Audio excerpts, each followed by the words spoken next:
থাম্বনেলস দেখে তোমরা বুঝতেই পেরেছো আজকে আমরা কিসের ক্লাস করব। আজকে আমরা করব কোষ। আজকে আমরা বিভিন্ন কোষ এবং কোষ অঙ্গাণু সম্পর্কে জানবো।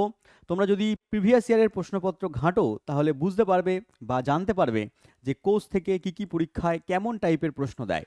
তুমি এসএসসি পরীক্ষার প্রশ্ন তুলে নাও, তুমি রেলের প্রশ্ন তুলে নাও, তুমি পিএসসির প্রশ্ন তুলে নাও, তুমি পুলিশের প্রশ্ন তুলে নাও, তুমি এএনএম জিএনএম পরীক্ষার প্রশ্ন তুলে নাও, দেখবে প্রত্যেকটা পরীক্ষায় কোষ থেকে প্রশ্ন প্রতি বছর একটা দুটো করে দিয়ে দেয়।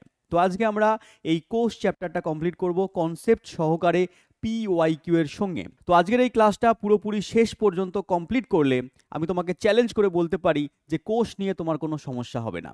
তো চলো শুরু করি আমাদের কোষ। দেখো কোষ কাকে বলে। কোষ হচ্ছে তোমার আমাদের জীবদেহের প্রত্যেকটা জীবদেহের মধ্যে কোষ থাকবেই থাকবে, সেটা এককোষী হোক বা বহুকোষী হোক। এবং এই কোষকে বলা হচ্ছে জীবদেহের গঠনগত এবং কার্যগত একক। জীবদেহের গঠনগত এবং কার্যগত এককের নামই কোষ। প্রথম একটা প্রশ্ন এখান থেকে চলে আসবে যে জীবদেহের গঠনগত এবং কার্যগত এককের নাম কি, তাহলে তোমাকে বলতে হবে কোষ। এবং এই কোষ হচ্ছে স্বপ্রজননশীল, মানে ওরা নিজেরাই একটা থেকে দুটো হবে, দুটো থেকে চারটে হবে, চারটে থেকে আটটা হবে। তাহলে কোষ হচ্ছে সংখ্যায় নিজে নিজেই বাড়তে থাকবে, তার মানে স্বপ্রজননশীল। এবং এরা হচ্ছে পর্দাবৃত হবে। কি হবে? পর্দা দিয়ে আবৃত হবে। ভেতরে কি থাকবে? প্রোটোপ্লাজম থাকবে। প্রোটোপ্লাজমের ভেতরে দুরকম পদার্থ থাকবে, একটা হচ্ছে নিউক্লিয়াস, একটা হচ্ছে সাইটোপ্লাজম। আমরা সেগুলোর মধ্যে আসব। নিউক্লিয়াস এবং সাইটোপ্লাজম, প্রোটোপ্লাজম এর মধ্যে থাকবে। এবং এই সাইটোপ্লাজমের মধ্যে বিভিন্ন কোষীয় অঙ্গাণু থাকবে। সেই কোষীয় অঙ্গাণু সম্পর্কে আমরা পড়বো। Mitochondria, Golgi body, lysosome, ribosome, এই সমস্ত কোষীয় অঙ্গাণুগুলো থাকবে। এবং জীবদেহের মধ্যে প্রত্যেকটা কোষ জীবের শারীরবৃত্তীয় কাজগুলোকে নিয়ন্ত্রণ করবে। জীবদেহের ক্ষয়পূরণ, জীবদেহের বৃদ্ধি, এই সমস্ত কাজগুলো করতে সাহায্য করবে। তো চলো আমরা দেখে নিই কোষ কে আবিষ্কার করেছিল। কোষ আবিষ্কার করেছিলেন সজীব কোষ প্রথম আবিষ্কার করেছিলেন বিজ্ঞানী লিবেনহুক। আর যদি বলা হয় যে শুধু কোষ আবিষ্কার করেছিলেন কে, কোষ আবিষ্কার করেছিলেন বিজ্ঞানী রবার্ট হুক। বিজ্ঞানী রবার্ট হুক প্রথম কোষ আবিষ্কার করেছিলেন। বিজ্ঞানী রবার্ট হুক তিনি মৃত কোষ আবিষ্কার করেছিলেন। মনে রাখবে বিজ্ঞানী রবার্ট হুক প্রথম মৃত কোষ আবিষ্কার করেছিলেন 1665 খ্রিস্টাব্দে। 1665 খ্রিস্টাব্দে তিনি কি করলেন? প্রথম মৃত কোষ আবিষ্কার করেছিলেন। এবং তার ঠিক পরেই 1674 খ্রিস্টাব্দে, দেখো লেখা আছে 1674 খ্রিস্টাব্দে বিজ্ঞানী লিবেনহুক প্রথম সজীব কোষ পর্যবেক্ষণ করেন। বিজ্ঞানী লিবেনহুক প্রথম সজীব কোষ পর্যবেক্ষণ করেছিলেন 1674 খ্রিস্টাব্দে। তাহলে পরীক্ষায় তোমাকে প্রশ্ন দিতে পারে যে বলো প্রথম কোষকে আবিষ্কার করেছিলেন, যদি বলে পরীক্ষায় তাহলে তোমাকে বলতে হবে বিজ্ঞানী রবার্ট হুক। আর যদি বলে প্রথম সজীব কোষকে পর্যবেক্ষণ করেছিলেন তাহলে বলতে হবে বিজ্ঞানী লিবেনহুক। 1674, ওটা হচ্ছে 1665। ক্লিয়ার? এবার আমরা আসছি, দেখো আমরা কোষবাদ নিয়ে দুজন বিজ্ঞানী মতবাদ দিয়েছেন। পরীক্ষাটা দেয় যে কোষবাদের জনক কাকে বলা হয়, বা কোষবাদ তত্ত্বটা কোন বিজ্ঞানী দিয়েছিলেন। দুজন বিজ্ঞানী, দুজন জার্মানের বিজ্ঞানী। তাহলে দুজন জার্মান বিজ্ঞানী, একজন উদ্ভিদ বিজ্ঞানী, একজন হচ্ছে প্রাণী বিজ্ঞানী, স্লেইডেন এবং সোয়ান। স্লেইডেন এবং হচ্ছে সোয়ান, এই দুজন বিজ্ঞানী কোষবাদ বা সেল থিওরি মতবাদ দিয়েছেন। প্রথম কোষবাদ মতবাদ দিয়েছিলেন বিজ্ঞানী স্লেইডেন এবং বিজ্ঞানী সোয়ান 1839 খ্রিস্টাব্দে। 1839 খ্রিস্টাব্দে। এই জন্য তাদেরকে বলা হয় কোষবাদের জনক। মানে কোষের ভেতর কোষের মডেলটা কেমন হবে, কোষের ভেতর কি কি পদার্থ আছে, এই সমস্ত জিনিসপত্র নিয়ে তারা একটা কোষবাদ তত্ত্ব দিয়েছেন। তাহলে মনে রাখতে হবে কি কোষবাদের জনক কাকে বলা হয়, বিজ্ঞানী স্লেইডেন এবং সোয়ানকে। বা কোষবাদ তত্ত্ব কে দিয়েছেন? দুজন বিজ্ঞানী দিয়েছেন। ক্লিয়ার? এবার দেখো প্রথম প্রশ্ন এখান থেকে আমরা যেটুকুনি পড়লাম তার থেকে কি কি প্রশ্ন আমাদের দিতে পারে বা কি কি প্রশ্ন পরীক্ষায় এসেছে। WBCS পরীক্ষায় আসা প্রশ্ন বলেছে কোষ কে আবিষ্কার করেছিলেন, কোনো কিছু বলে দেয়নি, সজীব কোষ না মৃত কোষ। তাহলে কোষ যদি বলে দেয় শুধু, তার মানে আমরা বলবো কোনটাকে? না, রবার্ট হুককে। তোমরা কমেন্টে লিখবে আমাকে যে এই প্রশ্নের উত্তরগুলো কি হবে। তাহলে এখানে কোষ আবিষ্কার করেছিলেন বিজ্ঞানী রবার্ট হুক। কত খ্রিস্টাব্দে? 1600, কত বললাম? 1665 খ্রিস্টাব্দে। তাহলে 1665 খ্রিস্টাব্দে বিজ্ঞানী রবার্ট হুক কোষ আবিষ্কার করেছিলেন। যদি বলতো সজীব কোষকে আবিষ্কার করেছিলেন, বলতে বিজ্ঞানী লিবেনহুক 1674 খ্রিস্টাব্দে। চলে আসি পরের প্রশ্নে। দেখো বলেছে কোষবাদ বা কোষ তত্ত্বের প্রবর্তক কোন বিজ্ঞানী। কোষ তত্ত্ব কোন বিজ্ঞানী দিয়েছেন? আমি একটু আগেই বললাম, তাহলে একটু আগেই কোশ্চেনটা বলে দিয়েছি আমি যে কোষ তত্ত্বের জনক কাকে বলা হচ্ছে, বিজ্ঞানী একদম অপশন নাম্বার সি, স্লেইডেন এবং সোয়ান। তাহলে স্লেইডেন এবং সোয়ানকে বলা হচ্ছে কোষ তত্ত্বের জনক বা কোষবাদ তত্ত্বের প্রবক্তা। চলে এসো পরের প্রশ্নে।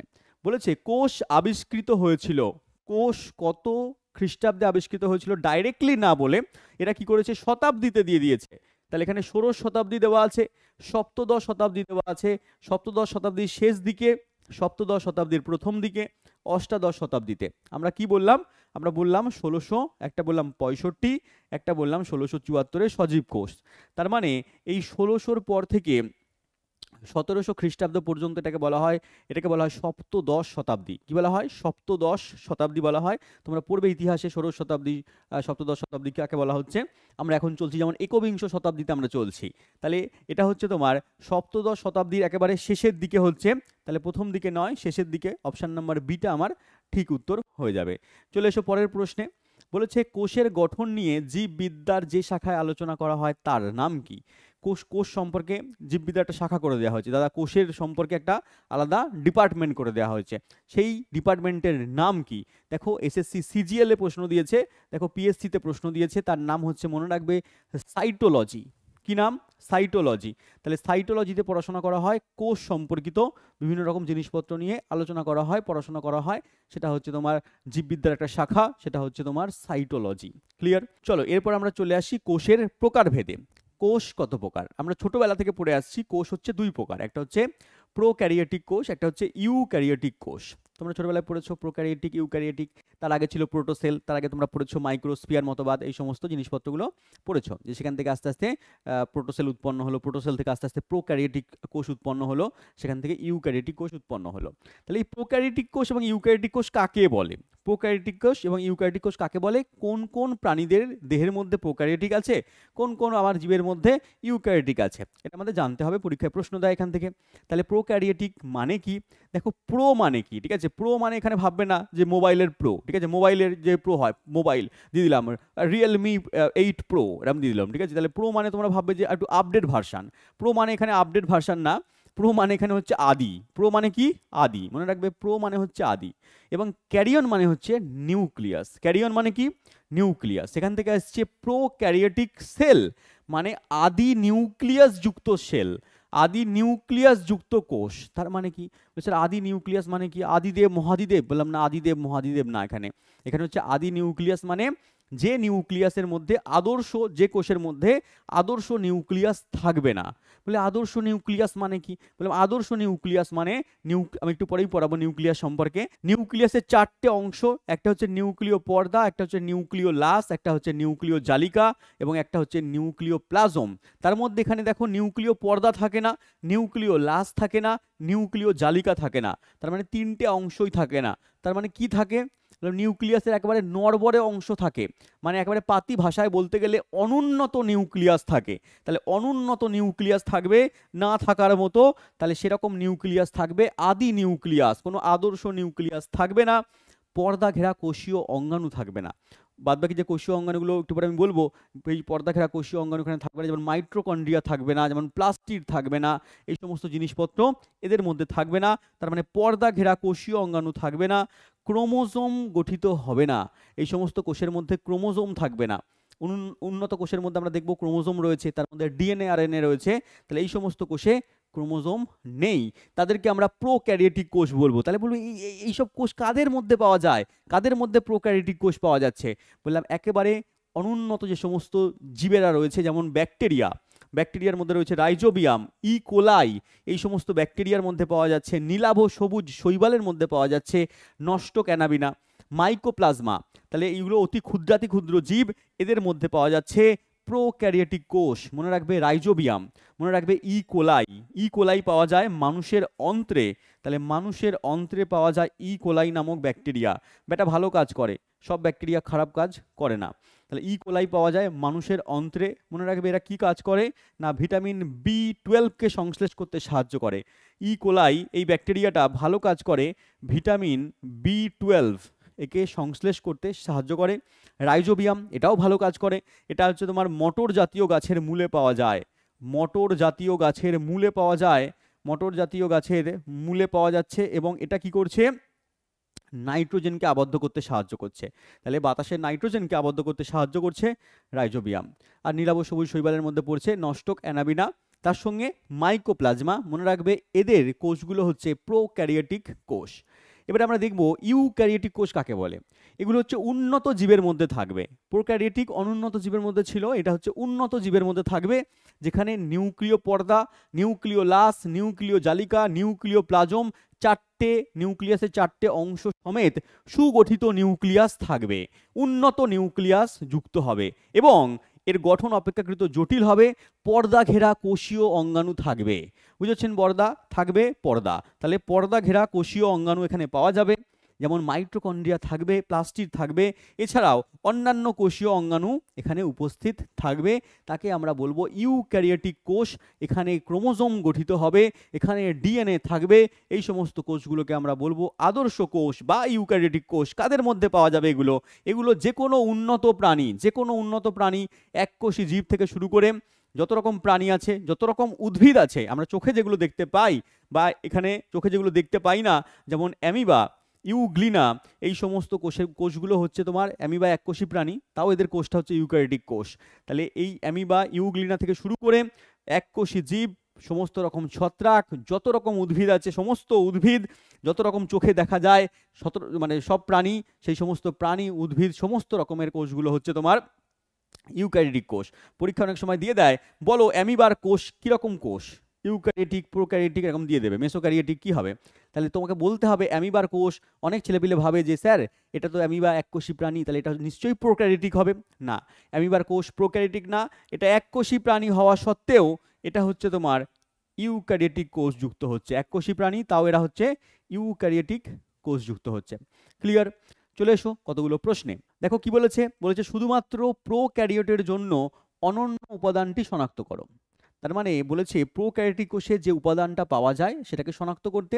চারটে অপশান দেওয়া আছে, তার মানে তিনটে হচ্ছে ইউক্যারিওটিক কোষে পাওয়া যায়, একটা উপাদান প্রোক্যারিওটিক কোষে পাওয়া যাবে।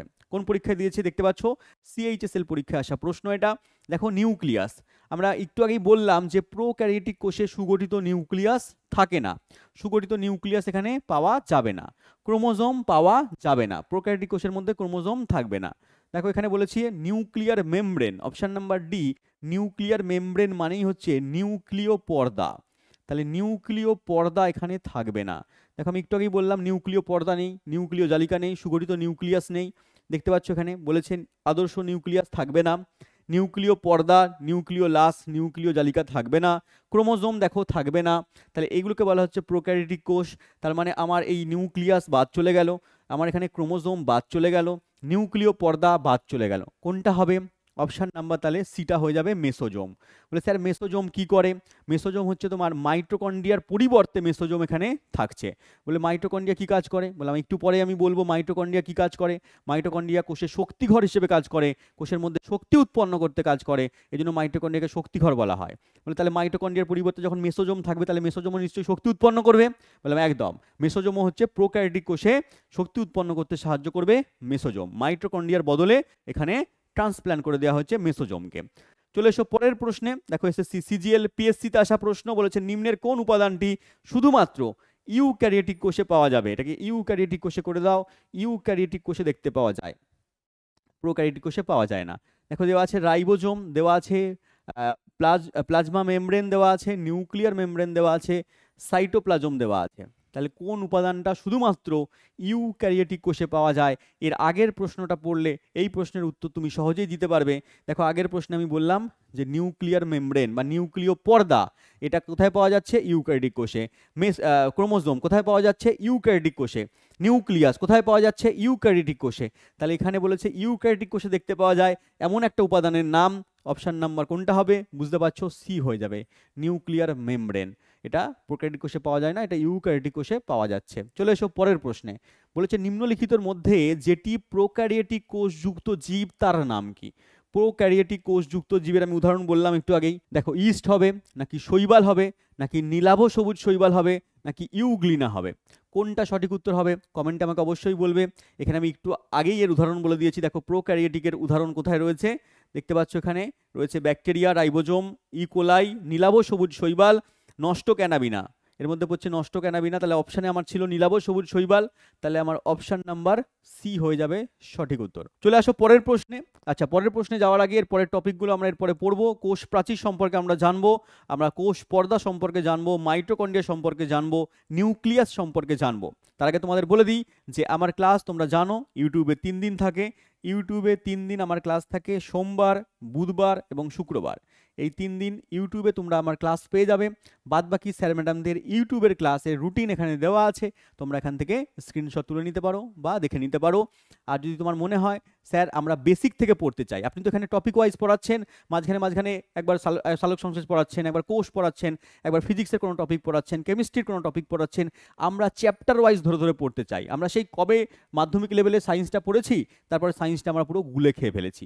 এখন যখন আমরা প্রিপারেশন নিতে আসছি তখন দেখছি যে বিভিন্ন পরীক্ষায় এক একটা সিটের জন্য 1000 ছেলেপুলে কম্পিটিশান করছে, একটা সিটের জন্য 1000 ছেলেপুলে কম্পিটিশান করছে। তুমি রেলের পরীক্ষায় দেখো, তুমি এসএসসির পরীক্ষা দেখো, তুমি যা সিট দেখবে, যতগুলো তোমার সিট আছে, ভ্যাকেন্সি আছে, তার তুলনায় 1000 গুণ ছেলেপিলে বেশি পরীক্ষা দিচ্ছে। মানে 1000 ছেলেপিলের মধ্যে একটা ছেলেপিলে সিলেক্ট হবে। তার জন্য তোমাকে ভালো করে পড়তে হবে, ভালো করে মানে খুব ভালো করে পড়তে হবে, কনসেপ্ট সহকারে পড়তে হবে, কারণ কোশ্চেন কনসেপ্ট দিয়ে আসছে। এমসিকিউ লেভেলের কোশ্চেন হলেও কনসেপ্ট দিয়ে আজকাল প্রশ্ন দিচ্ছে। ম্যাথ তো পড়তেই হবে, রিজনিং তো পড়তেই হবে, তার সঙ্গে তোমাকে জিকে জিএস এর পার্টগুলো উন্নত করতে হবে। কোনো একটা পার্টিকুলার সাবজেক্ট তোমাকে সিলেকশন পাওয়াতে সাহায্য করবে না, ওভারঅল সমস্ত সাবজেক্ট একসঙ্গে তোমাকে সিলেকশন পাওয়াতে সাহায্য করবে। আর যদি তোমার মনে হয় যে স্যার সিলেকশন আমি পাবো কি করে, আমি প্রিপারেশনটা নেব কি করে, তার জন্য তোমাকে যুক্ত হতে হবে ইও স্টাডি অ্যাপের মধ্যে। এই ইও স্টাডি অ্যাপ তুমি গুগল প্লে স্টোরে গিয়ে ডাউনলোড করে নিতে পারো, বা দেখো আমাদের কমেন্ট বক্সে দেওয়া আছে লিঙ্ক, সেখান থেকে তুমি ডাউনলোড করতে পারো। স্যার এখানে গেলে কি হবে, এখানে গেলে আমি সায়েন্সটাকে জিরো থেকে একেবারে পড়াচ্ছি, মানে যারা কিছু জানে না সেই জিরো লেভেল থেকে তাদেরকে আমি একেবারে নিয়ে যাচ্ছি, প্রো লেভেল অবধি নিয়ে যাচ্ছি। আমার সায়েন্সের একটা ব্যাচ আছে, ওখানে দেখতে পারো জেনারেল সায়েন্স, যেখানে কিনা জেনারেল সায়েন্সের তোমরা ব্যাচ ওখানে খুললে পেয়ে যাবে। ওখানে প্রোমো ক্লাস কিছু দেওয়া আছে, দেখতে পাবে। 48খানা চ্যাপ্টার আমি পড়াচ্ছি, 48 প্লাস চ্যাপ্টার, 48 প্লাস চ্যাপ্টার। কয়েকটা ফ্রি ক্লাস দেখলে আমরা বুঝতে পারবে। প্লাস এখানে তোমার দেখতে পাচ্ছই পড়ানো, যদি আমার পড়ানো তোমার ভালো লাগে তাহলে পরে তুমি যুক্ত হতে পারো আমার জেনারেল সায়েন্স ব্যাচে, একদম স্বল্প মূল্যে। ওখানে গেলে প্রাইস দেখলে বুঝতে পারবে। 1.5 বছরের ভ্যালিডিটি, 1.5 বছর মানে 18 মাস, 18 মাস ধরে তুমি পাবে। কি কি পাবে তুমি ওখানে? লাইভ ক্লাস পাবে, ফ্রি মক টেস্ট দিতে পারবে, এবং তার সঙ্গে সঙ্গে পিডিএফ পেয়ে যাবে। বিস্তারিত জানতে কন্ট্যাক্ট নাম্বার তুমি দেখতে পাচ্ছ, এখানে তুমি কল করতে পারো। আর যদি মনে হয় যে আমি পুরো জিকে জিএস এর পার্টটা একসঙ্গে পড়বো, মানে সায়েন্সের মধ্যে ফিজিক্স কেমিস্ট্রি বায়োলজি তো পড়বোই, ফিজিক্স কেমিস্ট্রি বায়োলজির সঙ্গে জিকে জিএস মানে হিস্ট্রি পড়তে চাই স্যার, জিওগ্রাফি পড়তে চাই, পলিটি পড়তে চাই, ইকোনমিক্স পড়তে চাই, এটাকে পুরো আমরা জিকে জিএস এর পার্ট হিসেবে ধরি, তো এই জিকে জিএস এর পার্ট একসঙ্গে পড়তে চাই, তাহলে তোমাকে যুক্ত হতে হবে কোথায়? জিকে জিএস জিএ বলে একটা ব্যাচ আছে আমাদের, সেখানে তুমি যুক্ত হতে পারো, যেখানে আমরা 4 জন স্যার ম্যাডাম মিলে, আমি তো ফিজিক্স কেমিস্ট্রি বায়োলজি পড়াবো, বাদ বাকি সাবজেক্টগুলো অন্যান্য স্যার ম্যাডামরা পড়াবেন। তো 4 জন স্যার ম্যাডাম মিলে আমরা 10খানা সাবজেক্ট কমপ্লিট করাবো, সেম 1.5 বছর ভ্যালিডিটি আছে। হ্যাঁ, লাইভ ক্লাস ওখানেও হবে, পার ডে তোমরা 2-3টে করে ক্লাস পেয়ে যাবে, 2 থেকে 3টে ক্লাস ওখানে পেয়ে যাবে। তার সঙ্গে সঙ্গে ফ্রি পিডিএফ মক টেস্ট, এগুলো তো পাচ্ছই পাচ্ছ। আর যদি মনে হয় যে স্যার আমরা পার্টিকুলারলি পুলিশের জন্য পড়তে চাই, আমরা পার্টিকুলারলি রেলের জন্য পড়তে চাই, আমরা পার্টিকুলারলি এসএসসির জন্য পড়তে চাই, তাহলে কি করব? তাহলে ওখানে পার্টিকুলারলি আমাদের ব্যাচ আছে নির্দিষ্ট করে এসএসসির জন্য, এমটিএস প্লাস সিএইচএসএল এর সিলেবাসটা তোমার কভার হয়ে যাবে। রেলের ফাউন্ডেশন ব্যাচ রয়েছে, রেলের ফাউন্ডেশনের মধ্যে তোমার রেলের যত রকম পরীক্ষা আছে, এএলপি থেকে শুরু করে এনটিপিসি থেকে শুরু করে গ্রুপ ডি, টেকনিশিয়ান, এগুলো সমস্ত কিছু এখানে কভার হয়ে যাবে। আরপিএফ থেকে শুরু করে সমস্ত পরীক্ষা এই ব্যাচের মধ্যে কমপ্লিট হয়ে যাবে। একটা রেলওয়ে ফাউন্ডেশন ব্যাচ নিলে পারে তুমি রেলের সমস্ত পরীক্ষা, সমস্ত সিলেবাস তোমার এর মধ্যে কমপ্লিট হয়ে যাবে। পুলিশের পরীক্ষার জন্য ডাব্লিউবিপি প্লাস কেপি রয়েছে, West Bengal police plus Kolkata পুলিশের সিলেবাস এখানে পুরো কভার করে দেওয়া আছে। এগুলো কিন্তু 1 ইয়ার ভ্যালিডিটি, লাইভ ক্লাস, সেমভাবে পিডিএফ মক টেস্ট, এই সমস্ত জিনিসপত্র তুমি ওখানে পেয়ে যাবে। তো চলো আমরা পরের টপিকে চলে আসছি। পরের টপিক কি আমাদের? না সাইটোপ্লাজম। সাইটোপ্লাজমে আমরা চলে আসছি। সাইটোপ্লাজম কি না, কোষের ভেতরে 2 রকম জিনিস থাকে, একটা হচ্ছে সাইটোপ্লাজম, একটা হচ্ছে নিউক্লিয়াস। সাইটোপ্লাজম একটা হচ্ছে নিউক্লিয়াস। এই সাইটোপ্লাজম প্লাস নিউক্লিয়াস এই দুটোকে বলা হচ্ছে প্রোটোপ্লাজম। তাহলে সাইটোপ্লাজম প্লাস যদি আমি নিউক্লিয়াস করে দিই তাহলে হচ্ছে প্রোটোপ্লাজম। আর এখানে নিউক্লিয়াসটা বাদ দিলে প্রোটোপ্লাজমের বাদ বাকি অংশকে বলা হচ্ছে সাইটোপ্লাজম। তাহলে নিউক্লিয়াসটা বাদ দিলে বাদ বাকি যত অংশ আছে সেগুলোকে একসঙ্গে আমরা কি বলবো? সাইটোপ্লাজম বলবো। আর সাইটোপ্লাজম প্লাস যদি আমি নিউক্লিয়াসকে একসঙ্গে ধরে নিই, প্লাস যদি আমি নিউক্লিয়াস করে দিই, তাহলে হয়ে যাবে কি? তাহলে হয়ে যাবে আমার প্রোটোপ্লাজম। দুটোকে একসঙ্গে বললে কি হচ্ছে? প্রোটোপ্লাজম। মনে রাখবে এটা। তাহলে আমাদের এগুলো সম্পর্কে এবার এক একটা করে আমরা জানবো, কি কি কোষীয় অঙ্গাণু আছে তাদের সম্পর্কে আমরা জানবো। তার আগে বলে দিই সাইটোপ্লাজমের আবিষ্কারকের নাম কি। সাইটোপ্লাজমের আবিষ্কারকের নাম কি না বিজ্ঞানী কলিকার। ঠিক আছে, বিজ্ঞানী কলিকার, তিনি হচ্ছে প্রথম সাইটোপ্লাজম শব্দটা ব্যবহার করেছিলেন 1862 খ্রিস্টাব্দে। এর ভেতরে বিভিন্ন ম্যাক্রো উপাদান পাওয়া যায়, বিভিন্ন মাইক্রো উপাদান পাওয়া যায়। মানে ম্যাক্রো মানে যেটা বেশি পরিমাণে থাকবে। বেশি পরিমাণে কি কি থাকবে? বেশি পরিমাণে থাকবে কার্বন, থাকবে নাইট্রোজেন, থাকবে অক্সিজেন, থাকবে হাইড্রোজেন। এই সমস্ত পদার্থগুলো বেশি পরিমাণে থাকবে। কম পরিমাণে থাকবে কপার, কোবাল্ট, জিঙ্ক। এই সমস্ত পদার্থগুলো কম পরিমাণে পাওয়া যাবে কার মধ্যে? সাইটোপ্লাজমের মধ্যে। দেখো এবার আমরা দেখে নিই সাইটোপ্লাজমের মধ্যে কি কি কোষীয় অঙ্গাণু আছে। কি কি কোষীয় অঙ্গাণু আছে বা সাইটোপ্লাজমের মধ্যে কি কি পদার্থ রয়েছে। দেখো সাইটোপ্লাজমের মধ্যে প্রধানত আমরা যেটা দেখতে পাচ্ছি যে এখানে সাইটোপ্লাজমীয় ধাত্র আছে। সাইটোপ্লাজমীয় ধাত্রের মধ্যে কি আছে? একটোপ্লাজম একটা আছে, এন্ডোপ্লাজম একটা আছে। একটা হচ্ছে একটোপ্লাজম, একটা হচ্ছে এন্ডোপ্লাজম। ঠিক আছে, তাহলে সাইটোপ্লাজমের মধ্যে কি আছে? বিভিন্ন সাইটোপ্লাজমীয় ধাত্র আছে, মানে তরল পদার্থ কিছু আছে। এই তরল পদার্থগুলোকে বলা হচ্ছে একটোপ্লাজম একটা, এন্ডোপ্লাজম একটা। এবং এখানে বিভিন্ন টাইপের কোষীয় অঙ্গাণু পাওয়া যাচ্ছে নিউক্লিয়াস বাদ দিলে। নিউক্লিয়াস বাদ দিলে দেখো কোষীয় অঙ্গাণুর এই পার্টটা খুব ইম্পর্টেন্ট, এই পার্টটা মুখস্থ করতে হবে, জানতে হবে। এখানে যে অঙ্গাণুগুলো আছে সেগুলো কিছু পর্দাবৃত আছে, কিছু পর্দাবিহীন আছে। তাহলে পর্দা যেগুলো আছে পর্দা, সেই পর্দাগুলোকে আবার একক পর্দা এবং দ্বিপর্দা ভাবে ভাগ করা যাচ্ছে। পর্দাবৃতগুলোকে ভাগ করছি আমরা একক পর্দাযুক্ত একটা আর দ্বিপর্দাযুক্ত একটা। মানে দুটো করে পর্দা, দুটো করে লেয়ার নিয়ে তৈরি হচ্ছে দ্বিপর্দা। একক পর্দা কোনগুলো? একক পর্দা হচ্ছে এখানে দেওয়া আছে গোলগি বডি, এন্ডোপ্লাজমীয় জালিকা, লাইসোজোম, এখানে মাইক্রোবডি। তাহলে এগুলো হচ্ছে একক পর্দা। একক পর্দা কোনগুলো? দেখো গোলগি বডি, এন্ডোপ্লাজমীয় জালিকা বা এন্ডোপ্লাজমীয় রেটিকিউলাম, আর বলা হয়, লাইসোজোম, মাইক্রোবডিজ। এবং দ্বিপর্দাবৃত কি রয়েছে এখানে? মাইটোকন্ড্রিয়া আছে দ্বিপর্দাবৃত, প্লাস্টিড হচ্ছে দ্বিপর্দাবৃত, এবং মনে রাখবে নিউক্লিয়াসও হচ্ছে দ্বিপর্দাবৃত। নিউক্লিয়াসও কি? দ্বিপর্দাবৃত। তাহলে দ্বিপর্দাবৃত পরীক্ষা দেয় কোশ্চেন যে একক পর্দাবৃত কোনটা, দ্বিপর্দাযুক্ত কোনটা, কোন কোষীয় অঙ্গটা দ্বিপর্দাযুক্ত, এগুলো মনে রাখতে হবে। তাহলে মনে রাখবে নিউক্লিয়াস দ্বিপর্দাবৃত, মাইটোকন্ড্রিয়া দ্বিপর্দাবৃত, প্লাস্টিড দ্বিপর্দাবৃত, এবং একক পর্দাযুক্ত এগুলো আমরা পেয়ে গেলাম। পর্দাবিহীন কোনগুলো? কোনো পর্দা নেই, রাইবোজোম এবং সেন্ট্রোজোম। রাইবোজোম এবং সেন্ট্রোজোম এই দুখানা হচ্ছে কোনো পর্দা নেই। তাহলে এখানে দেখতে পাচ্ছ পর্দাবৃত কোষীয় অঙ্গাণু, পর্দাবিহীন কোষীয় অঙ্গাণু আমরা পেয়ে গেলাম। এছাড়াও আছে কোষ গহ্বর আছে, সাইটোপ্লাজমে কোষ গহ্বর বা ভ্যাকুয়াল আছে, এগুলো সম্পর্কে আমরা জানবো। প্রাণী কোষের ক্ষেত্রে ভ্যাকুয়ালগুলো ছোট হয়, উদ্ভিদ কোষের ক্ষেত্রে ভ্যাকুয়ালগুলো কি হয় না বড় হয়।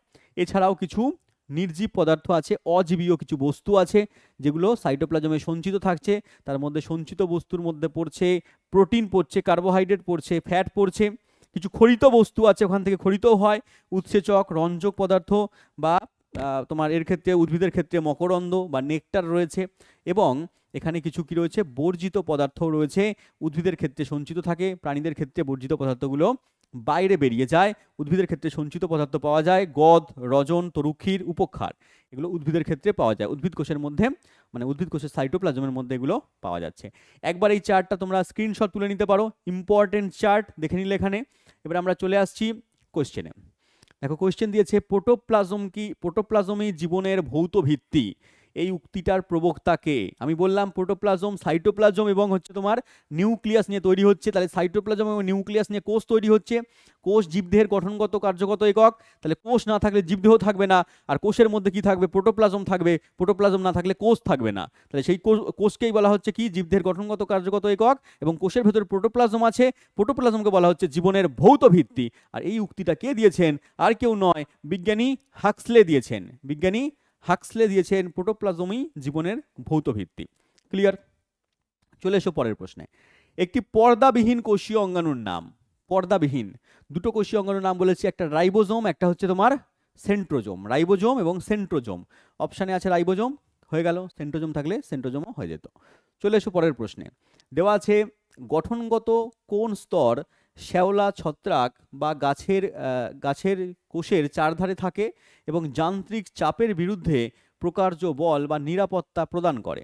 কোন কোষীয় অঙ্গাণুটা বলো এখানে? কোন কোষীয় অঙ্গাণুটা কি রয়েছে না আমাদের কোষের বাইরে চারপাশে অবস্থান করছে, যেটা হচ্ছে তোমার ছত্রাক, শ্যাওলা বা গাছের চারধারে পাওয়া যাচ্ছে, কোষের বাইরে পাওয়া যাচ্ছে, সেটার নাম কি? বলেছে প্লাস্টিড, বলেছে কোষের ঝিল্লি, বলেছে কোষের দেওয়াল, বলেছে কোষের ভ্যাকুয়েল। কোষের দেওয়াল মানে এখানে কোষের প্রাচীর বা কোষ প্রাচীর, কোষ প্রাচীর বলেছে। তাহলে এখানে কোনটা সঠিক উত্তর হবে? না উদ্ভিদ কোষের ক্ষেত্রে বলো, ছত্রাকের ক্ষেত্রে বলো, শ্যাওলার ক্ষেত্রে বলো, এদের কোষের বাইরে কোষ পর্দা তো থাকে, কোষ পর্দার বাইরে কি থাকে? কোষ প্রাচীর থাকে। কি থাকে? কোষ প্রাচীর থাকে, যেটা হচ্ছে তোমার চাপের বিরুদ্ধে, যান্ত্রিক চাপের বিরুদ্ধে রক্ষা করে, নিরাপত্তা প্রদান করে। তাহলে এগুলো হচ্ছে তোমার কোষ প্রাচীর হয়ে যাবে সঠিক উত্তর।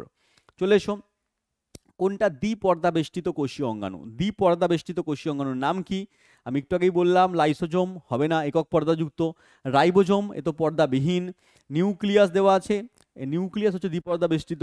আর গোলগি বডি দেওয়া আছে, তাহলে গোলগি বডি হচ্ছে তোমার হবে না, একক পর্দাযুক্ত। নিউক্লিয়াস আমার সঠিক উত্তর হয়ে গেল অপশন নাম্বার সি। চলে এসো, এবার আমরা কোষ প্রাচীরে চলে আসি।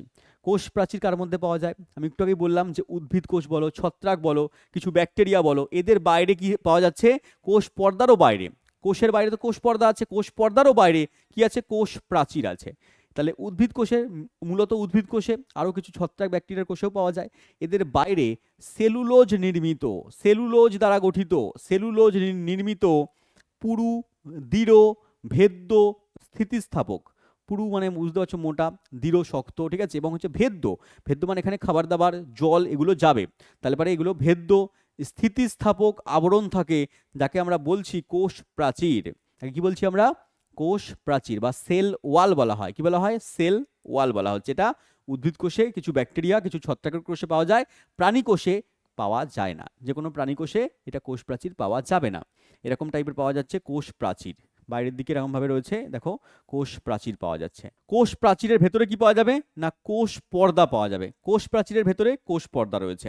তাহলে পেয়ে গেলাম কোষ প্রাচীরের ভেতরে কোষ পর্দা পাওয়া যাচ্ছে। তাহলে প্রাণী কোষে কি? প্রাণী কোষে কোষ পর্দা, কোষ প্রাচীর থাকবে না, কোষ পর্দা থেকে শুরু হবে। আর উদ্ভিদ কোষের ক্ষেত্রে কি হচ্ছে? না কোষ পর্দারও বাইরে কোষ প্রাচীর থেকে স্টার্ট হবে। চলো কোশ্চেন দিয়েছে দেখো, উদ্ভিদ কোষের কোষ প্রাচীরের মুখ্য উপাদান কি? উদ্ভিদ কোষের কোষ প্রাচীরের মুখ্য উপাদান কি বাবা? মুখ্য উপাদান হচ্ছে তোমার, আমি একটু আগেই বললাম সেলুলোজ। অপশন নাম্বার এখানে দেওয়া আছে সি, আগে পরে দেওয়া আছে, তাহলে সেলুলোজ মনে রাখবে। সেলুলোজ হচ্ছে তোমার উদ্ভিদ কোষের কোষ প্রাচীরের মুখ্য উপাদান। চলে এসো পরের প্রশ্নে, নিচে কোন সংগঠনটি মৃত? মৃত সংগঠনের নাম কি? এটা হচ্ছে তোমার কোষ প্রাচীর হয়ে যাবে আমার সঠিক উত্তর। কোষ প্রাচীর হচ্ছে তোমার উদ্ভিদ কোষে পাওয়া যাচ্ছে এবং এটা হচ্ছে একটা মৃত উপাদান। এটা হচ্ছে ভেদ্য, পুরু পাওয়া যাচ্ছে, সেলুলোজ নির্মিত হচ্ছে এবং মৃত উপাদান কোষ প্রাচীর। কাঠ, উদ্ভিদের যে কাষ্ঠল অংশটা থাকে, ঠিক আছে, সেগুলো হচ্ছে তোমার কোষ প্রাচীর, মূলত যেটা শক্ত অংশ, এটা হচ্ছে কোষ প্রাচীর। উদ্ভিদের কোষ প্রাচীরের উপাদান হলো, উদ্ভিদের কোষ প্রাচীরের উপাদান কি? একই অপশন হবে, অপশন নাম্বার ডি হয়ে যাচ্ছে সেলুলোজ। উদ্ভিদ কোষের কোষ প্রাচীরের উপাদান সেলুলোজ পেয়ে গেলাম। চলে আসছি আমরা কোষ পর্দার ভেতরে। কোষ পর্দা সবার ক্ষেত্রে পাওয়া যাবে, কোষ পর্দা সবার ক্ষেত্রে পাওয়া যাবে, মানে উদ্ভিদ কোষেও পাওয়া যাবে, ব্যাকটেরিয়ার কোষেও পাওয়া যাবে, ছত্রাকের কোষেও পাওয়া যাবে এবং সমস্ত প্রাণী কোষে পাওয়া যাবে। তাহলে যেমন কোষ প্রাচীর ছিল শুধুমাত্র উদ্ভিদ কোষে, কিছু ব্যাকটেরিয়া, কিছু ছত্রাকের কোষে পাওয়া যাচ্ছিল, কিন্তু প্রাণী কোষে পাওয়া যাচ্ছিল না। এই কোষ পর্দা উদ্ভিদ কোষেও থাকবে, কোষ প্রাচীরের নিচে থাকবে এবং প্রাণী কোষে ডাইরেক্টলি বাইরে, কোষের বাইরে কোষ পর্দা স্টার্ট হয়ে যাবে। তাহলে ওই জন্য বলেছে প্রতিটা সজীব কোষের মধ্যে থাকবে, প্রোটোপ্লাজমের বাইরের দিকে থাকবে, অতি সূক্ষ্ম হবে, স্থিতিস্থাপক হবে, প্রভেদক ভেদ্য হবে। প্রভেদক ভেদ্য মানে কি? না ওরা চাইলে পারে কিছু কিছু পদার্থকে ভেতরে প্রবেশ করাতে পারবে। সরল অংশগুলো, খাদ্যের সরল অংশগুলো কোষের ভেতর যাবে, জল কোষের ভেতর যাবে, গ্যাসীয় পদার্থ কোষের ভেতর যাবে এবং এই সমস্ত পদার্থগুলোকে দেহের বাইরেও, মানে কোষের বাইরেও নির্গত করতে পারবে। এই জন্য প্রভেদক ভেদ্য বলা হচ্ছে। ইচ্ছা মতো কিছু পদার্থ, ওদের ইচ্ছাকৃত কিছু পদার্থকে কোষে নিতে পারবে, আবার কোষের থেকে বাইরেও বার করতে পারবে। তাহলে লাইপোপ্রোটিন নির্মিত ত্রিস্তরীয় সজীব আবরণ দিয়ে ঢাকা, এটা সজীব। কোষ প্রাচীর যেমন ছিল কি? না মৃত, এটা হচ্ছে সজীব। সজীব আবরণ দিয়ে ঢাকা, তাকে আমরা কোষ পর্দা বলে দেবো। কোষ পর্দা প্রাণী কোষের ক্ষেত্রে একেবারে সবার বাইরের অংশটা হবে, আর উদ্ভিদ কোষের ক্ষেত্রে হচ্ছে তোমার কোষ প্রাচীরের ভেতরে কোষ পর্দা থাকবে। ক্লিয়ার? দেখো কোষ পর্দা সম্পর্কে দুটো মডেল আছে, দুটো মডেল পরীক্ষায় খুব দিয়ে দেয়। একটা হচ্ছে রবার্টসনের একক পর্দা মডেল, যাকে আমরা বলবো পিএলপি মডেল, মানে protein lipid protein, protein lipid protein model. এবং আরেকটা হচ্ছে তোমার এই যে তরল মোজাইক মডেল, মানে ফ্লুইড মোজাইক মডেল। এটা দিয়েছেন সিঙ্গার এবং নিকেলসন। সিঙ্গার এবং নিকেলসনের কি রয়েছে? তরল মোজাইক মডেল বা ফ্লুইড মোজাইক মডেল। তাহলে দুটো মডেল পেয়ে গেলাম কোষ পর্দার, একটা রবার্টসনের PLP model, protein lipid protein model, এবং সিঙ্গার এবং নিকেলসনের কি মডেল না তরল mosaic model, fluid mosaic model. এই দুখানা মডেল পড়তে হবে, নাম জানতে হবে। দুখানা মডেল সম্পর্কে বলতে গেলে আজকের ক্লাস পেরিয়ে যাবে। হ্যাঁ, কাকে বলে পিএলপি, ব্যাপারটা কি বলে, ঠিক আছে, তরল মোজাইক বলা হচ্ছে কেন, এগুলো কোর্সে আমি ধরে ধরে পড়াই, ঠিক আছে। এখানে শুধু মনে রাখো, এটা পরীক্ষায় কোশ্চেন যদি দেয় এখান থেকে মনে রাখবে যে সিঙ্গার এবং নিকেলসনের হচ্ছে ফ্লুইড মোজাইক মডেল, এবং হচ্ছে তোমার রবার্টসনের হচ্ছে পিএলপি মডেল। এই দুটো মনে রাখো, ঠিক আছে। এগুলো সম্পর্কে ডিটেলসে পড়তে যদি কোনোদিন সময় পাই আমি ইউটিউবের ভেতর নিয়ে আসবো ক্লাস, এগুলো সম্পর্কে বলতে একদিন লেগে যাবে, ঠিক আছে, একটা ক্লাসই লেগে যাবে। তো চলো, ঠিক আছে, কোশ্চেনে দেখে নাও কি বলেছে। বলেছে কোষ পর্দা কোথায় দেখতে পাওয়া যায়? কোষ পর্দা কোথায় দেখতে পাওয়া যায়? কোষ পর্দা উদ্ভিদ কোষে পাওয়া যায়, প্রাণী কোষে পাওয়া যায়, নাকি উদ্ভিদ এবং প্রাণী কোষ দুটোতেই পাওয়া যায়, নাকি কোনোটাই নয়? কি হবে? অপশন নাম্বার বলো সি হয়ে যাচ্ছে, যে প্রাণী কোষেও পাওয়া যায়, উদ্ভিদ কোষেও পাওয়া যায়। চলে এসো পরের প্রশ্নে। কি দেওয়া আছে? দেওয়া আছে কোন কোষতত্ত্ব প্রমাণ করেছে যে লিপিড আধা তরল প্রকৃতির সামগ্রিক বাই লেয়ারের মধ্যে আছে? হ্যাঁ, এটা মনে রাখবে যে আমরা দুটো বললাম মডেল আছে, একটা পিএলপি মডেল বললাম, একটা হচ্ছে তোমার তরল মোজাইক মডেল বললাম, ঠিক আছে। তরল মোজাইক মডেল বললাম, তাহলে তরল মোজাইক মডেলের মধ্যে কি আছে? লিপিডটা আধা তরল প্রকৃতির অবস্থায় রয়েছে, তাহলে এটা হয়ে যাবে fluid mosaic model. Option number B আমার সঠিক উত্তর হয়ে গেল, ঠিক আছে। চলে এসো পরের প্রশ্নে। বলেছে কোষীয় আবরণীর তরল মোজাইক মডেলের নকশা কে করেছেন? তরল মোজাইক মডেল বা ফ্লুইড মোজাইক মডেলের নকশা কে করেছেন? আমি একটু আগেই বললাম সিঙ্গার এবং নিকেলসন করেছেন না তরল মোজাইক মডেলের নকশা, এবং রবার্টসন করেছেন পিএলপি মডেলের নকশা, ঠিক আছে। তাহলে রবার্টসন হচ্ছে পিএলপি এবং সিঙ্গার এবং নিকেলসন হচ্ছে তোমার তরল মোজাইক মডেল, দুটো মনে রাখলে। চলে এসো পরের প্রশ্নে। দেওয়া আছে কোষের ঝিল্লি বা সেল মেমব্রেন বা কোষ পর্দা সম্পর্কে নিচের কোনটা সঠিক নয়? তাহলে কোষ পর্দা সম্পর্কে নিচের কোনটা সঠিক নয় বলো? বলেছে এটা সেলুলোজ দিয়ে তৈরি, এটি সমস্ত পদার্থ দ্বারা ভেদ্য, এটি নমনীয় এবং কোষকে বহু পদার্থ গ্রাস করতে সাহায্য করে, অক্সিজেন এবং কার্বন ডাই অক্সাইডের মধ্যে গ্যাসগুলোকে ছড়িয়ে পড়তে দেয় না। কোনটা সঠিক হবে? দেখো অপশন নাম্বার এটাই সঠিক হবে, এটা সেলুলোজ নিয়ে তৈরি নয়। সেলুলোজ নিয়ে কি তৈরি হচ্ছে না কোষ প্রাচীর তৈরি হচ্ছে, কোষ প্রাচীর হচ্ছে সেলুলোজ দিয়ে তৈরি হয়। ক্লিয়ার? তাহলে অপশন নাম্বার এ আমার সঠিক উত্তর হয়ে গেল। চলো এরপর আমরা পড়বো নিউক্লিয়াস সম্পর্কে। নিউক্লিয়াসের অর্থ কি? নিউক্লিয়াসের অর্থ মানে হচ্ছে ল্যাটিন ভাষায় বলা হচ্ছে নিউক্লিয়াস, ল্যাটিন শব্দ হচ্ছে নিউক্লিয়াস, এর অর্থ হচ্ছে বাংলায় শ্বাস। কি হচ্ছে? শ্বাস। তাহলে শ্বাসকে বলা হচ্ছে কি না নিউক্লিয়াস। তাহলে প্রথম বিজ্ঞানী রবার্ট ব্রাউন প্রথম নিউক্লিয়াস আবিষ্কার করেছিলেন। প্রথম রবার্ট ব্রাউন 1831 খ্রিস্টাব্দে কি করেছিলেন? নিউক্লিয়াস আবিষ্কার করেছিলেন। পরীক্ষায় দেয় যে নিউক্লিয়াসের আবিষ্কারকের নাম কি, বলতে হবে রবার্ট ব্রাউন।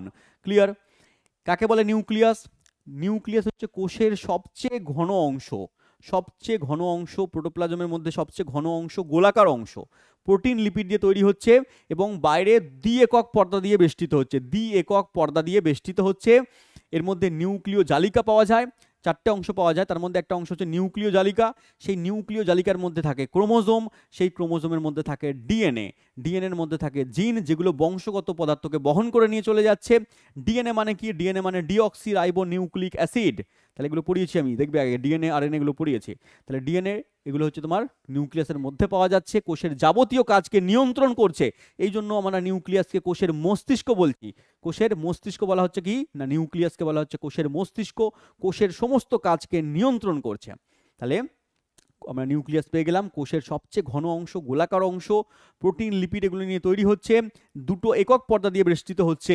এর ভেতরে নিউক্লিয় জালিকা আছে, যার ভেতরে কি আছে? ক্রোমোজোম আছে, তার ভেতর ডিএনএ আছে, যেগুলো বংশগত পদার্থকে বহন করে নিয়ে যাচ্ছে, পিতামাতার বৈশিষ্ট্য বহন করে নিয়ে, দাদু ঠাকুমার বৈশিষ্ট্যকে বহন করে নিয়ে যাচ্ছে এবং কোষের যাবতীয় কাজগুলোকে নিয়ন্ত্রণ করছে। আমরা কোষের মস্তিষ্ক বলছি নিউক্লিয়াসকে। চলে এসো, নিউক্লিয়াসের 4টে অংশের নাম কি কি রয়েছে? নিউক্লিয় পর্দা, নিউক্লিয় প্লাজম, নিউক্লিয় জালিকা, নিউক্লিয় লাস। 4টে অংশের নাম পড়বে, নিউক্লিয় পর্দা, নিউক্লিয় প্লাজম, নিউক্লিয় জালিকা, নিউক্লিয় লাস। 4টে অংশ, নিউক্লিয় পর্দা, নিউক্লিয় প্লাজম, নিউক্লিয় জালিকা, নিউক্লিয় লাস। পেয়ে গেলাম। এর কাজ কি? যে কোনো বিপাকীয় কাজকে নিয়ন্ত্রণ করে, বললাম কোষের যত কাজ আছে সেই কাজগুলোকে নিয়ন্ত্রণ করছে। এই জন্য কোষের মগজ বলা হয় বা ব্রেন অফ সেল বলা হয়, কোষের মস্তিষ্ক বলা হয়। এবং বংশগত তথ্যের ভান্ডার, যেটা বললাম নিউক্লিয়াসের ভেতরে কি আছে? নিউক্লিয় জালিকা আছে।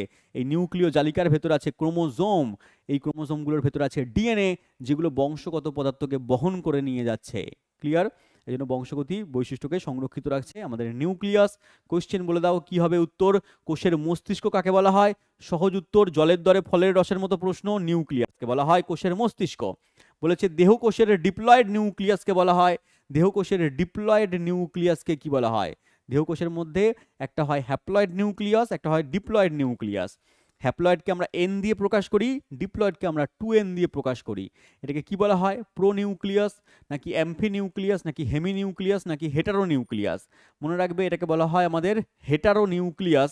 কোনোদিন আমি নিউক্লিয়াস নিয়ে যদি ক্লাস করাই, নিউক্লিয়াসের 4টে অংশের নাম, তাদের প্রত্যেকের কাজ, নিউক্লিয়াসের মধ্যে একটা নিউক্লিয়াস যুক্ত কোষকে কি বলা হয়, দুটো নিউক্লিয়াস যুক্ত কোষকে কি বলা হয়, এই সমস্ত জিনিসপত্রগুলো তখন পড়াবো। আপাতত এইটুকুনি মনে রাখো, দেহকোষের ডিপ্লয়েড নিউক্লিয়াসকে বলা হচ্ছে হেটারোক্যারিয়ন। চলে এসো পরের কোশ্চেনে। আচ্ছা, পরের আমাদের টপিক কি রয়েছে? পরের আমাদের কোষীয় অঙ্গাণু হচ্ছে মাইটোকন্ড্রিয়া। মাইটোকন্ড্রিয়া আবিষ্কার করেছিলেন কোন বিজ্ঞানী? আবিষ্কার করেছিলেন বিজ্ঞানী কলিকার, কিন্তু নামকরণ করেছিলেন বিজ্ঞানী বেন্ডা। বিজ্ঞানী হচ্ছে তোমার বেন্ডা হচ্ছে নামকরণ করেছিলেন বিজ্ঞানী বেন্ডা, কিন্তু আবিষ্কার করেছিলেন বিজ্ঞানী কলিকার। মনে থাকবে, তাহলে আবিষ্কারকের নাম হচ্ছে কলিকার, আর যদি বলে নামকরণ হচ্ছে তোমার বিজ্ঞানী বেন্ডা। এর মধ্যে একটা জিনিস পাওয়া যায় যার নাম হচ্ছে ক্রিস্টি। মাইটোকন্ড্রিয়ার গঠনটা এরকম টাইপের হয়, কোষের মধ্যে পাওয়া যায়, ছড়িয়ে ছিটিয়ে থাকে, এরকম টাইপের গঠন পাওয়া যায়। এর মধ্যে একটা জিনিস আছে যার নাম হচ্ছে ক্রিস্টি। এই ভেতরের অংশগুলো অন্তঃপর্দা, ভেতরের এই অন্তঃপর্দাগুলো ভাঁজ হয়ে দেখো চলে এসছে, ভাঁজ হয়ে আঙুলের মতো সৃষ্টি করেছে, তাহলে ভেতরে ভাঁজ হয়ে আঙুলের মতো সৃষ্টি করেছে। এই আঙুলের মতো অংশগুলোকে বলা হচ্ছে ক্রিস্টি। তাহলে অন্তঃপর্দাগুলো ভাঁজ হয়ে যে আঙুলের মতো অংশ তৈরি করেছে তার নামই হচ্ছে ক্রিস্টি। এবং হচ্ছে তোমার এই ক্রিস্টি মাইটোকন্ড্রিয়ায় পাওয়া যাচ্ছে। এবং মাইটোকন্ড্রিয়াকে কোষের শক্তিঘর বলা হয়। মনে রাখবে, মাইটোকন্ড্রিয়ার ভেতরে একটা দশা হয়, যখন শ্বসন হয়, সবাত শ্বসন হয়, তখন হয় ক্রেবস চক্র এবং গ্লাইকোলাইসিস হয় সাইটোপ্লাজমে, আর ক্রেবস চক্র হয় হচ্ছে মাইটোকন্ড্রিয়ায়। এই মাইটোকন্ড্রিয়া ক্রেবস চক্রের মধ্যে কি হয়? আমরা যে খাবার দাবারগুলো খাই, সেই খাবার দাবারগুলো শ্বসন হয়ে শক্তি উৎপন্ন হয়। খাবার দাবারের মধ্যে থাকে এটিপি মানে অ্যাডিনোসিন ট্রাইফসফেট। আমি সালোক সংশ্লেষেই পড়িয়েছি এটিপি, অ্যাডিনোসিন ট্রাইফসফেট। তাহলে এই এটিপি এগুলো কি করে? এই এটিপি থেকে শক্তিগুলো উৎপন্ন করতে সাহায্য করে কে? মাইটোকন্ড্রিয়া। এটিপিগুলোকে ভেঙে, সবার শোষণের মাধ্যমে এই এটিপিগুলোকে ভেঙে দিয়ে শক্তি উৎপন্ন করছে। এই জন্য কোষের শক্তিকর বলা হচ্ছে মাইটোকন্ড্রিয়াকে, এবং এটিপিকে বলা হয় এনার্জি কারেন্সি। আগের দিনই বলেছিলাম এটিপিকে এনার্জি কারেন্সি বলা হয়। যারা সালোক সংশ্লেষের ভিডিও দেখোনি দেখে নেবে। এবং মাইটোকন্ড্রিয়াকে বলা হচ্ছে কোষের শক্তিঘর। চলে এসো আমাদের প্রশ্নে, কি দেওয়া আছে? কোষের শক্তিঘর কাকে বলা হয়? কোষের শক্তিঘর বলা হচ্ছে মাইটোকন্ড্রিয়াকে। মনে রাখবে, কোষের শক্তিঘর বলা হচ্ছে, বললামই, মাইটোকন্ড্রিয়াকে বলা হয়। ক্রিস্টি পাওয়া যায় কোন কোষীয় অঙ্গাণুতে? ক্রিস্টি পাওয়া যায়, বলতে পারবে, ক্রিস্টি পাওয়া যাচ্ছে মাইটোকন্ড্রিয়াতে। চলে এসো, যে অঙ্গাণুটি উদ্ভিদ কোষে এবং প্রাণী কোষে একই কাজ করে তার নাম কি? এবারটা উদ্ভিদ কোষেও শক্তি উৎপন্ন করে, প্রাণী কোষের ক্ষেত্রেও শক্তি উৎপন্ন করে। ঠিক আছে, উদ্ভিদ কোষে প্রাণী কোষে একই রকম কাজ করবে কে? মাইটোকন্ড্রিয়া। দুটো কোষের ক্ষেত্রেই শক্তি উৎপন্ন করতে সাহায্য করবে, তাহলে মাইটোকন্ড্রিয়া। দেওয়া আছে আদি নিউক্লিয়াস যুক্ত কোষ মাইটোকন্ড্রিয়ার পরিবর্তে কি থাকে? আমি প্রথমের দিকে বলেছিলাম আদি নিউক্লিয়াস যুক্ত কোষে মাইটোকন্ড্রিয়ার পরিবর্তে, মানে প্রোক্যারিওটিক কোষে মাইটোকন্ড্রিয়ার পরিবর্তে কি পাওয়া যায়? মেসোজোম পাওয়া যায়। মেসোজোম প্রথমের দিকে ক্লাসে যারা প্রথম থেকে করছে তারাই বুঝতে পারবে যে আদি নিউক্লিয়াস যুক্ত কোষে কি পাওয়া যাচ্ছিল? মাইটোকন্ড্রিয়ার পরিবর্তে মেসোজোম থাকে, সেখানে শক্তি উৎপন্ন করে মেসোজোম। চলে এসো পরের প্রশ্নে। আচ্ছা, আজকে আমাদের এই অবধি শেষ হলো। আজকে আমরা মাইটোকন্ড্রিয়া অবধি পড়লাম। তাহলে আমরা প্রথমে পড়লাম কোষ কাকে বলে, তারপরে কোষের আবিষ্কার সম্পর্কে আমরা জানলাম, প্রোক্যারিওটিক কোষ সম্পর্কে জানলাম, ইউক্যারিওটিক কোষ সম্পর্কে আমরা জানলাম সাইটোপ্লাজম সম্পর্কে, আমরা জানলাম কোষ প্রাচীর সম্পর্কে, আমরা জানলাম কোষ পর্দা সম্পর্কে, মাইটোকন্ড্রিয়া সম্পর্কে, নিউক্লিয়াস সম্পর্কে। মানে এতগুলো জিনিস জানলাম, তার সম্পর্কে আমরা PYQ প্রশ্ন পড়লাম।